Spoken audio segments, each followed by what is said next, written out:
Una de las biografías más analíticas sobre Diana Spencer se aventuró a describir el estado mental de la llamada princesa del pueblo para concluir que detrás de su dulce sonrisa había una persona enferma. La imagen que el público tiene de Diana, princesa de Gales, casi siempre está relacionada con su personalidad dulce y sus actividades humanitarias, así como con sus desdichas matrimoniales, sus torridos romances y su trágico final, pero muchos aspectos de su vida continúan siendo un enigma más de 2 décadas después de su muerte. Hubo una célebre biógrafa, que ha tenido acceso a la familia real británica y ha escrito también sobre el príncipe Carlos y la reina Isabel II, de hecho ha servido de consultora para la película de Queen y la serie de Netflix The Crown, que se atrevió a buscar una explicación médica a los problemas de Diana. Su trabajo quedó recogido en el libro Diana, In Search of Herself, 1999. La autora, Sally Bedell Smith, se codeó durante tiempo con la monarquía inglesa y ese acceso privilegiado le permitió convertirse en una experta sobre los Windsor. En su obra presentó a Lady Diana como una mujer con un trastorno límite de la personalidad borderline. Su análisis, no obstante, quedará sin poder confirmarse oficialmente. Las muchas caras de Diana. Según se desprende de las biografías de Diana, sus primeros 7 años de vida fueron idílicos en Althorp House, la casa familiar. Pero en 1968, después de una infidelidad por parte de su madre, sus padres se separaron y Diana, junto con su hermano menor, se fue a vivir en un apartamento en el distrito londinense de Knightsbridge con su madre, donde la niña asistió a una escuela regular y llevaba una vida común y corriente. Es en este momento que Bedell Smith fija el punto de inflexión en la personalidad de la princesa. Habría 2 Dianas, la niña buena, y Diana, la criatura estremecida por el trauma del divorcio y consumida por inseguridades. Según relata Andrew Morton, su biógrafo oficial, el trauma más grande en la infancia de Diana sobrevino cuando en la Navidad de ese año, su padre les negó su regreso a Londres con su madre. Lady Spencer fue demandada por la custodia de sus hijos y un testimonio de su madre durante el juicio contribuyó a la decisión del tribunal para otorgar la custodia de Diana y su hermano a su padre. Esto derivó en que Diana no viera con regularidad a su madre, que dividiría su tiempo entre Escocia y Australia. Su padre la inscribió en la escuela Silverton en Norfolk. Una de sus compañeras fue la célebre actriz Tilda Swinton, hija de una de las familias más ricas de Escocia, quien fuera su amiga en los años escolares y la describió en una ocasión, en una conversación con este autor, como una niña tremendamente dulce y a la vez desdichada. Bedell Smith señala que este periodo estuvo marcado por largos episodios de depresión y retraimiento, aunque al entrar en la adolescencia se dio un cambio en su manera de ser. Diana se convirtió en una estudiante que iba de mediocre a mala. Su promedio escolar tuvo un declive y empezó a demostrar algunos signos de rebeldía, especialmente en la creciente tirantez en sus relaciones con su madrastra, Raine, y con su padre. El segundo matrimonio del conde Spencer, en 1976, cuando Diana tenía 15 años, fue el segundo punto de inflexión que señala Morton y Bedell Smith. Diana se mostraba intensamente celosa de la nueva esposa de su padre y no tenía ningún interés en ocultarlo, lo que la llevó a cambiar su relación con él. En la versión definitiva de Diana, Heroine Story, Morton indica que a Diana le resultaba imposible de tolerar la presencia de Raine en Althorp House. Después de una serie de escenas desagradables durante sus visitas en fin de semana,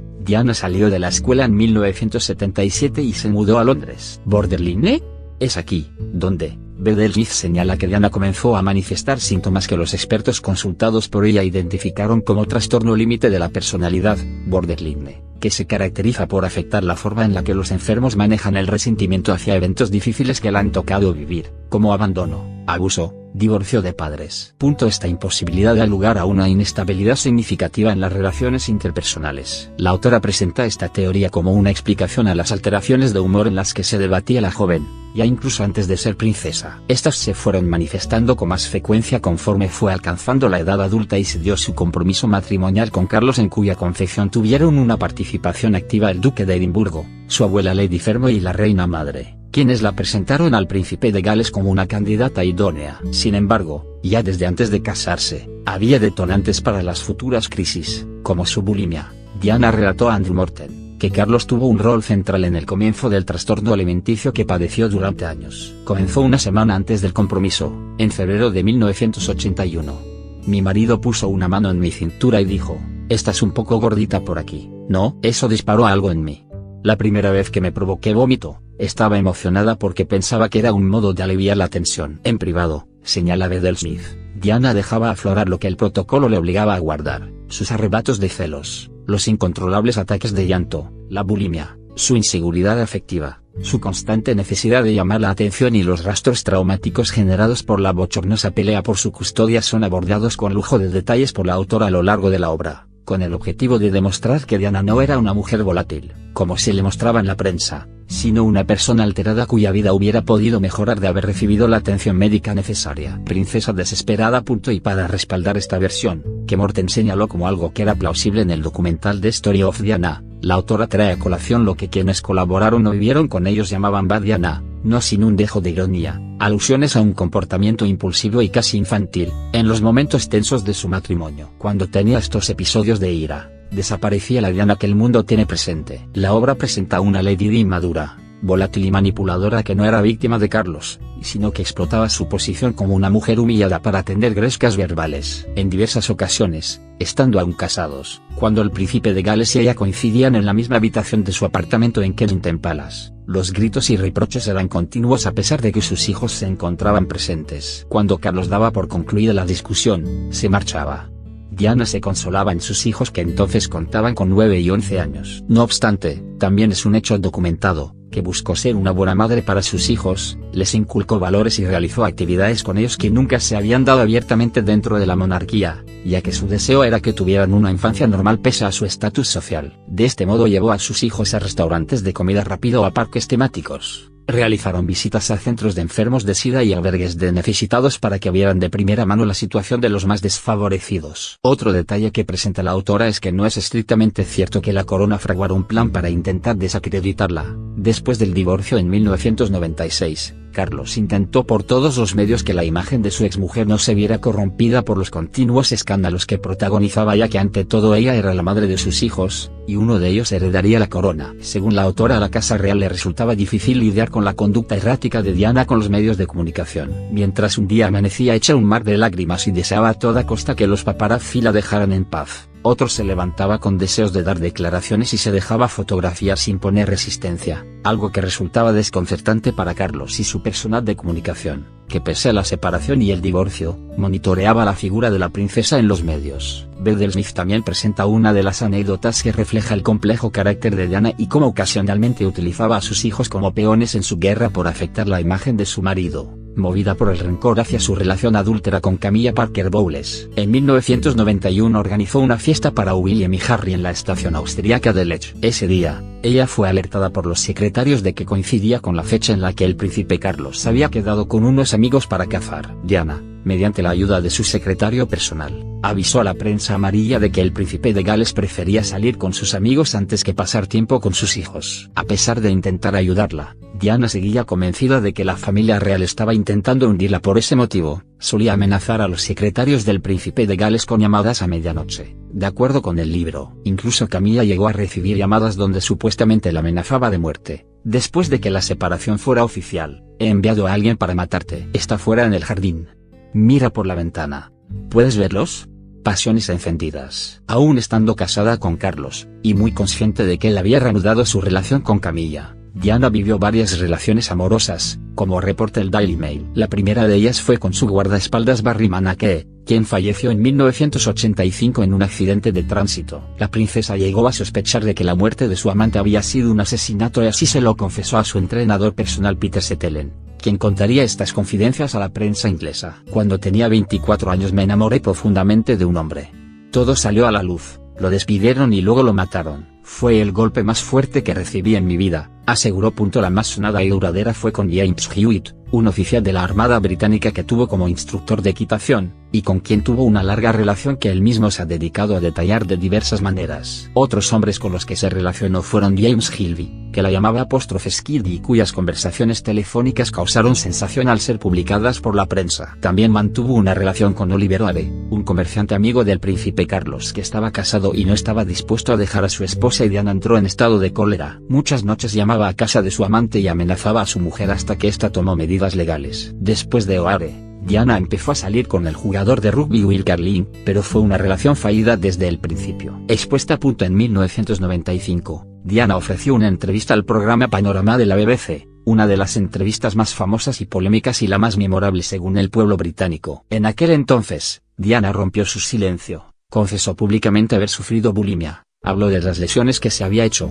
del acoso diario de fotógrafos y periodistas, del sufrimiento y de la falta de apoyo por parte de la familia real, así como de las infidelidades y el hecho de que durante todo su matrimonio había estado involucrada una tercera persona, en clara referencia a Camilla Parker. Bedell Smith relata en su libro que este fue quizá el punto máximo del trastorno límite de la personalidad de Diana en público. Su intención claramente era afectar la imagen de Carlos, ya de por sí muy golpeada por el famoso Camilla Gate, y su triunfo mediático fue causa de una alegría cruel, según le relató a la autora ex guardaespaldas Ken Warfe, que estuvo con la princesa en esos años críticos. La muerte de Diana en 1997 la convirtió en una figura mártir de la cultura popular, pero al irse revelando las capas de su naturaleza humana al paso del tiempo, se deja ver más como un ser humano más complejo de lo imaginado.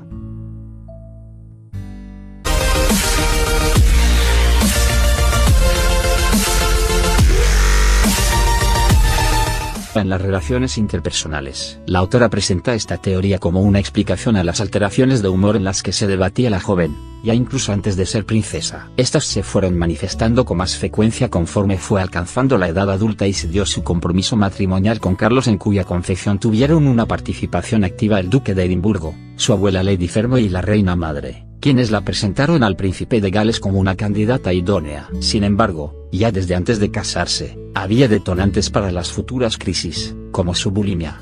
Diana relató a Andrew Morton, que Carlos tuvo un rol central en el comienzo del trastorno alimenticio que padeció durante años. Comenzó una semana antes del compromiso, en febrero de 1981. Mi marido puso una mano en mi cintura y dijo: "Estás un poco gordita por aquí". No, eso disparó algo en mí. La primera vez que me provoqué vómito, estaba emocionada porque pensaba que era un modo de aliviar la tensión. En privado, señala Bedell Smith, Diana dejaba aflorar lo que el protocolo le obligaba a guardar: sus arrebatos de celos, los incontrolables ataques de llanto, la bulimia, su inseguridad afectiva, su constante necesidad de llamar la atención y los rastros traumáticos generados por la bochornosa pelea por su custodia son abordados con lujo de detalles por la autora a lo largo de la obra, con el objetivo de demostrar que Diana no era una mujer volátil, como se le mostraba en la prensa, sino una persona alterada cuya vida hubiera podido mejorar de haber recibido la atención médica necesaria. Princesa desesperada. Y para respaldar esta versión, que Morten señaló como algo que era plausible en el documental The Story of Diana, la autora trae a colación lo que quienes colaboraron o vivieron con ellos llamaban Bad Diana, no sin un dejo de ironía, alusiones a un comportamiento impulsivo y casi infantil, en los momentos tensos de su matrimonio. Cuando tenía estos episodios de ira, desaparecía la Diana que el mundo tiene presente. La obra presenta una Lady Di inmadura, volátil y manipuladora que no era víctima de Carlos, sino que explotaba su posición como una mujer humillada para atender grescas verbales. En diversas ocasiones, estando aún casados, cuando el príncipe de Gales y ella coincidían en la misma habitación de su apartamento en Kensington Palace, los gritos y reproches eran continuos a pesar de que sus hijos se encontraban presentes. Cuando Carlos daba por concluida la discusión, se marchaba. Diana se consolaba en sus hijos, que entonces contaban con 9 y 11 años. No obstante, también es un hecho documentado, que buscó ser una buena madre para sus hijos, les inculcó valores y realizó actividades con ellos que nunca se habían dado abiertamente dentro de la monarquía, ya que su deseo era que tuvieran una infancia normal pese a su estatus social. De este modo llevó a sus hijos a restaurantes de comida rápida o a parques temáticos. Realizaron visitas a centros de enfermos de SIDA y albergues de necesitados para que vieran de primera mano la situación de los más desfavorecidos. Otro detalle que presenta la autora es que no es estrictamente cierto que la corona fraguara un plan para intentar desacreditarla. Después del divorcio en 1996, Carlos intentó por todos los medios que la imagen de su exmujer no se viera corrompida por los continuos escándalos que protagonizaba, ya que ante todo ella era la madre de sus hijos, y uno de ellos heredaría la corona. Según la autora, a la Casa Real le resultaba difícil lidiar con la conducta errática de Diana con los medios de comunicación. Mientras un día amanecía hecha un mar de lágrimas y deseaba a toda costa que los paparazzi la dejaran en paz, otro se levantaba con deseos de dar declaraciones y se dejaba fotografiar sin poner resistencia, algo que resultaba desconcertante para Carlos y su personal de comunicación, que pese a la separación y el divorcio, monitoreaba la figura de la princesa en los medios. Bedell Smith también presenta una de las anécdotas que refleja el complejo carácter de Diana y cómo ocasionalmente utilizaba a sus hijos como peones en su guerra por afectar la imagen de su marido, movida por el rencor hacia su relación adúltera con Camilla Parker Bowles. En 1991 organizó una fiesta para William y Harry en la estación austríaca de Lech. Ese día, ella fue alertada por los secretarios de que coincidía con la fecha en la que el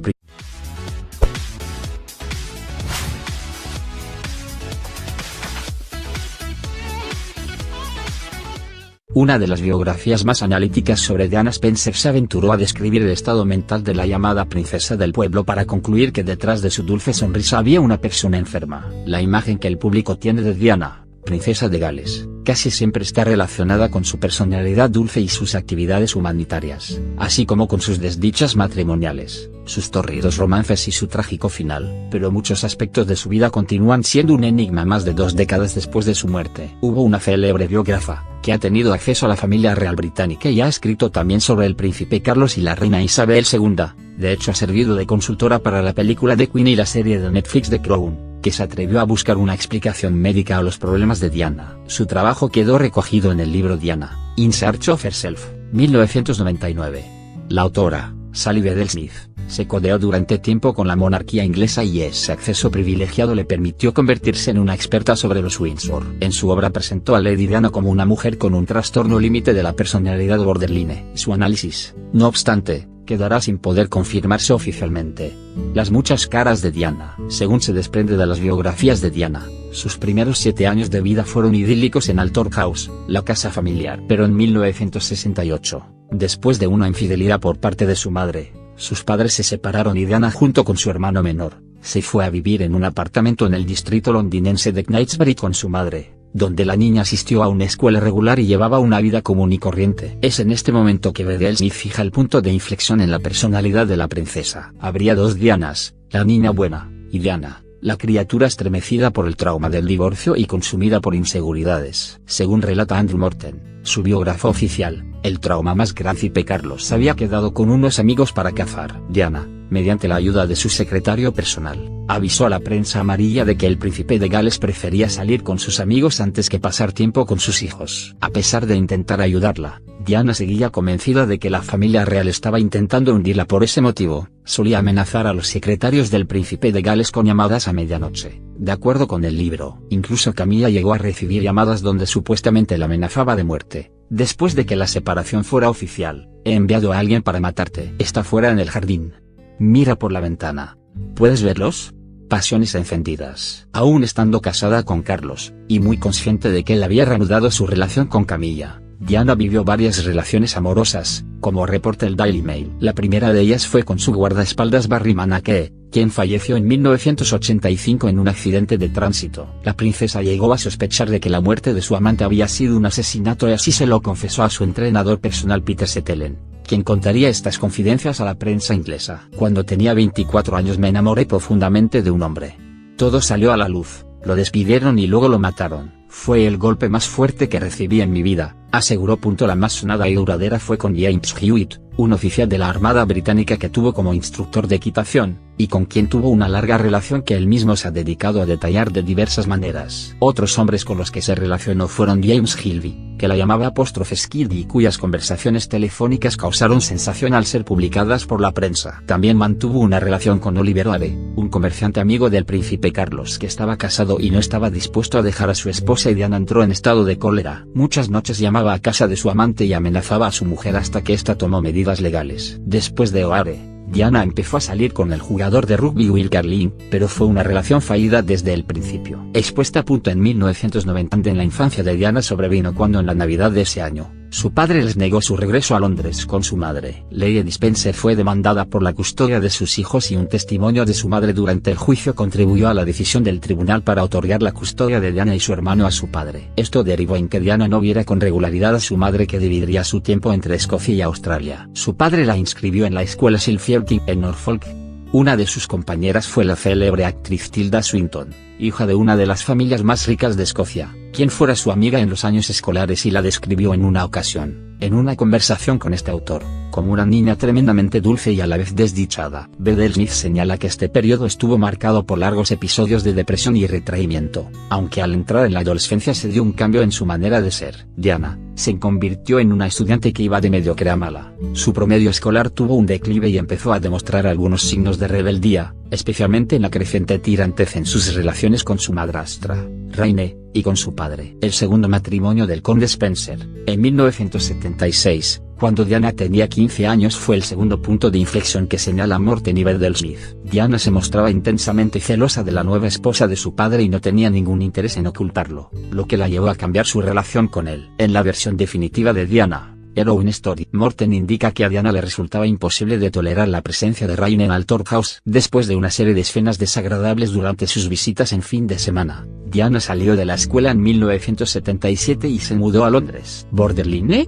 Es aquí, donde Smith señala que Diana comenzó a manifestar síntomas que los expertos consultados por ella identificaron como trastorno límite de la personalidad, borderline, que se caracteriza por afectar la forma en la que los enfermos manejan el resentimiento hacia eventos difíciles que le han tocado vivir, como abandono, abuso, divorcio de padres. Esta imposibilidad da lugar a una inestabilidad significativa